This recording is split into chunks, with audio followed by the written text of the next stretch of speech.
delegation here to our country, and we've expressed it in our Kate Wheeler to our 100,000 residents.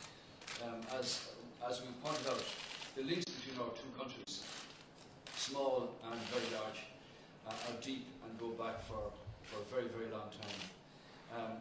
We discussed a whole range of issues about our connections, but also about the fact that the Irish path to independence, which we commemorate in centenary way next year, 1916, is replicated in many ways by the journey that India, these people went on to achieve its independence. And in achieving that, the links between our countries were people who were here and in India, and in many other cases. We discussed the economic progress of India and the economic progress of Ireland. The Prime Minister was very well versed on the challenges that Ireland faced, on the difficult choices that our government had to make. And now that the economy is growing, we see opportunities for trade, bilaterally, in education, in tourism, the changes we've made in the visa structure, and so on. So I've also invited the NIIT Limited Company here to Ireland with 110 jobs, with the IDA working strongly in terms of foreign direct investment here. I think it's 17 companies we said here now. Also, in respect of Mark Ferguson and Science Foundation Ireland, we see real opportunities for Irish skills, Irish IT, Irish innovation to work with India in terms of many of the Prime Minister's real passions, the cleaning of the Ganges, hygiene, water, all of these areas where innovative Irish companies have made breakthroughs. So in that sense, Minister O'Sullivan is to sign a memorandum of understanding, and will travel to India to do so at an appropriate time. I've invited formally the Indian President to come here on a visit. The Prime Minister is happy to communicate that, and we will make that arrangement whenever it's appropriate for the President to come here to our country. We look forward to increasing numbers both of Indian students who come here and also Indian tourists who are increasing in numbers of those who travel. We made the point that over 400 million people who speak English, a very strong middle-class base. Ireland, the only English-speaking country in the Eurozone, with a real opportunity here for further development. We discussed also the question of the non-recognition of medical internships in India, not being recognised here, and Minister Varadkar has undertaken to deal with that by legislating for the anomaly that currently exists. Mr Flanagan is working very diligently with the ambassador here and with his counterpart in terms of our views on the relationship between Europe and India, the blockages to trade that are there that we can see should be dealt with. We also discussed the question of the reform of the United Nations, the Security Council. We recognise that changes that take place there, on the one hand, should not diminish the opportunity of small countries to sit on the Security Council. On the other hand, should recognise the geopolitical realities of massive countries with power bases like India, and we will work diligently through the Minister and his counterparts in that regard.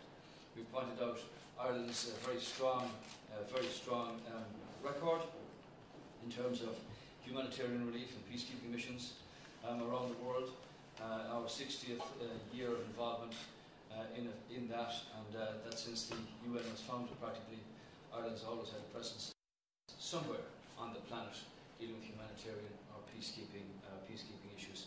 Currently, we just sent the latest number of troops to the Golan Heights, which is a sensitive area. And I explained to the Prime Minister at a private meeting of our own history, of our understanding of what it is to live on another man's shore, of what migration actually means, of our own people having lost thousands to the Atlantic after the Great Famine, and that we understand what it is that the Syrian refugees are driven to cross the Mediterranean. We've sent down our naval vessel down there for a thorough trip on humanitarian issues. So we've enjoyed the conversation. Again, Prime Minister, it's our privilege, real privilege, to welcome you here, and we assured ourselves on behalf of the peoples that it will not be 60 years again before the link is made at Prime Ministerial level, whoever represents that, between Ireland and India and Ireland. So thank you very much.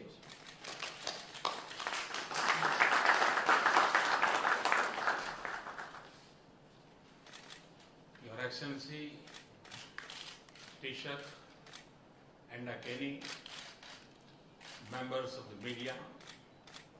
It is truly a pleasure to be here in Ireland. Short this visit may be, it is historic. It has taken 59 years for an Indian Prime Minister to visit Ireland. Thank you for your very warm reception and gracious hospitality. Thank you for your kind words of friendship for India. India and Ireland share much in common. We can compare notes on our shared colonial history. Our constitutions have something sacred in common. The directive principles of state policy in the Indian Constitution are inspired by the Irish Constitution. Irish experts gave us institutions like the Geological Survey of India and the first Linguistic Survey of India. Today, sports manufacturers in India keep going Ireland's passion for rugby. From the friendship between Rabindranath Tagore and W.B. Yeats to the spiritual contribution of Sister Nivedita in India, the Irish and Indian people have formed strong bonds of affinity. Today, 26,000 Indians constitute a vibrant part of the Irish community. And the victims of the bombing of the Air India Kanishka aircraft find a resting place here. In the 30th anniversary year of that tragedy, we thank you once again for the memorial that honors them. In the pain of their unfading memory, we are also reminded of all that binds us today, our values and our aspirations and the challenges that we all face today. India and Ireland must seek closer partnership and cooperation.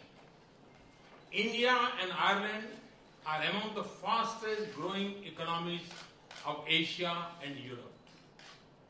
We are pleased that our bilateral trade and investment ties are growing despite global and regional uncertainties.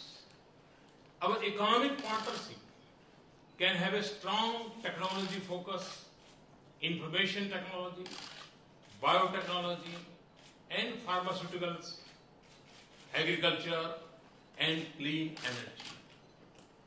Greater sensitivity of the European Union to India's commercial interests and challenges will help us resume discussions on India-UE broad-based trade and investment agreement.